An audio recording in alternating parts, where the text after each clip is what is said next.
What's going on, guys? So today's video is going to cover a question that I've been seeing posed a lot more in kind of industry conversations, and this is surrounding, the idea of what is sports nutrition in 2019. I got kind of a extra inspiration or kind of a kick in the butt from a client conversation that I had last week, where we really kind of got into a deep dive discussion, sharing of opinions around what we thought from different kind of subcategories in the world of kind of nutritional supplements, sports nutrition, health wellness, all those types of areas. And we were trying to wrap our heads around, is this product considered a sports nutrition product? Is this brand considered a sports nutrition brand?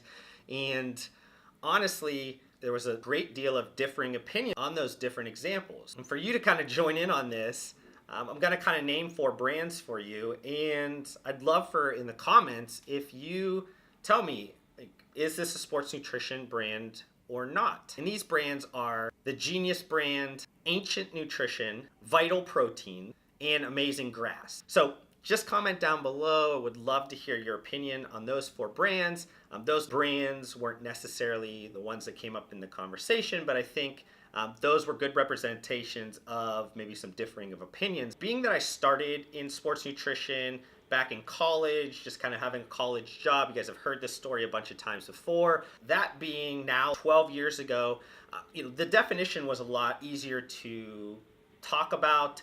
If you named a product or a brand, it was very easily labeled a sports nutrition product or not. But somewhere around 5 to 7 years ago, things started to change a little bit. And this has just been accelerating since that point. Partly, this 5 to 7 years is because during that time frame, sports nutrition has been the fastest growing consumer health category, both globally and the United States. Because of all this growth that's happening, you naturally have a ton of new entrants into the market. And because sports nutrition concepts and just kind of the way that sports nutrition brands maybe look at product or brand development has become more mainstream, it's brought a lot more of the buzzword that a lot of people talk about.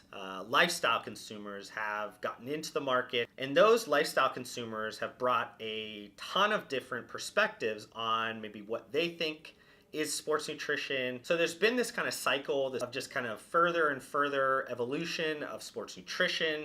Fast forward to 2019 with all this growth that has continued to happen. I want to pose that question again, what is to you sports nutrition today? When I started a decade ago, the image of sports nutrition was very much extreme muscle, oiled up dudes. That has kind of swung to the other side of the pendulum now that sports nutrition is positioned more often than not towards kind of weekend warriors, lifestyle, or mainstream consumers. This idea that, everybody can benefit from sports nutrition concepts. Everybody can be, a better athlete, get better in shape, perform for life's duties as maybe a parent if they consume these sports nutrition type products. And these products have changed dramatically as well, just like the composition of the products. It used to be very heavy caps, powders, pills, but today consumers, a lot of the mainstream and lifestyle consumers, think more about food, convenience, and how to kind of blend some of these concepts of sports nutrition into their kind of day-to-day life. And obviously food, beverage, different things like that have been around in the sports nutrition market for a long time. But if you even look at superstar of the functional food area for sports nutrition, a protein bar, even that has changed. The definition of a protein bar has changed. Even maybe 5 years ago, having a protein bar with anything less than 20 grams of protein in it was just absurd to even think about. But today you have, arguably the leading protein bar out there are X bars that usually have about 12 grams of protein in it. And even with the example of RX bars, they even go a step further and have a kids version of their protein bar. And just thinking about, kind of the next generation and just how brands are approaching them at a much earlier age, end up having even further blurred lines in what sports nutrition is as products or just as a category as a whole. And then if we look at it from just where sports nutrition products are available in the market today. When I started, you had to go to a supplement store. You either went to a large retailer like GNC or Vitamin Shop or Vitamin World, or you went to a small supplement store within the town that you lived. Now, sports nutrition products are available all over the place. They're available at Walmart and in Target, 7-Eleven, Costco, Walgreens, CVS. They're available everywhere, and that availability is growing by the day. So knowing all of the movements, I ask one last time, kind of what is a sports nutrition product or brand today? And the answer to that question, honestly, sports nutrition product or brand is whatever it wants to be. Because in today's market, categories don't define brands, categories don't define products. To me, things like the brand elements, the core value, the way that products kind of align and reinforce those core values and those brand elements, and just the positioning in which all of that comes together, they don't have the silos that they used to. I don't want to say that you can have a mix match of any of those things. To win in today's world, you need to have all of those align properly, and the people that understand the details of how to align those properly are winning. But what I want to make a point about is that you can, in today's market, be kind of whatever you want. You're not held back by gatekeepers like at major retailers and things that want to put you in a box. You have the ability to define yourself, define what you think as sports nutrition, and find those customers that are out there that also relate to that definition of sports nutrition. With targeted social media and the ability to open up digital sales with a few clicks of your mouse, you have that ability to test that idea of being whatever you want and seeing if there is an actual market need for that.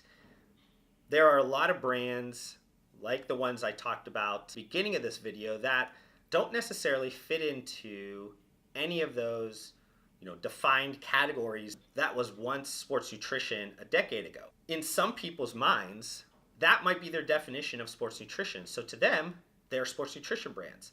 To me, they might not be sports nutrition brands, but everybody has a different definition, and the people that buy those products and define themselves as somebody that purchases sports nutrition products in turn define those new trailblazing brands that have a mashup of different concepts to be defined as sports nutrition. And I would be remiss not to kind of just mention, is there any negatives to all these kind of things that are happening and kind of blurring lines of categories? From a traditional sense, it is in a way. I mean, very hard to track what you can't define. And when you can't kind of track things, it's hard for people that are looking at different data points and analysis from an outside perspective, some trends. Now, people like myself that have their hands in the dirt every day, plus the ability to see things from a much higher trend-based perspective, it doesn't really make any difference to me how things blurred. It does still have some direct and indirect influence on some of the different systems that are going on with stakeholders, retailing, distribution, things like that. So if you are playing within those chessboards or games, you do have to maybe be a little bit more well defined. But I think it's most important for the individual brand and just the entrepreneur behind those brands to understand their place in the ecosystem, like their customer. And in today's way to create brands, there's really no excuse not to understand those things. But if you are maybe a legacy brand or a long-standing brand, and you are trying to maybe chase trends or chase this new idea of what sports nutrition is, you risk alienating your core customers in target market in search of the next blue ocean. And if that doesn't sound like recipe for failure, I don't know what is. So there is some obvious negatives to this. I would argue that the positives far outweigh the negatives on this. This is where a lot of the growth is happening in the industry. No longer is there well-defined anything in this world. So it's better to wrap your head around that sooner than later to win in today's world. But I'm going to end this topic here, guys. If you have any questions or comments about this topic, I would love for you guys to comment below on this video or engage with me on any of my social media. All of those links are down below if you guys do want to follow me on those. If you want to support me, all I ask is hit that thumbs up button. It's just right down below from where you're watching this. That helps me understand that you guys enjoyed this topic and this video. Also helps YouTube understand that you guys enjoy my channel. They'll spread my channel out to a bunch of different people. I just want to thank you guys for the time that you gave me on this video. Hopefully I gave you guys some value back for that time, and I'll see you guys in the next video.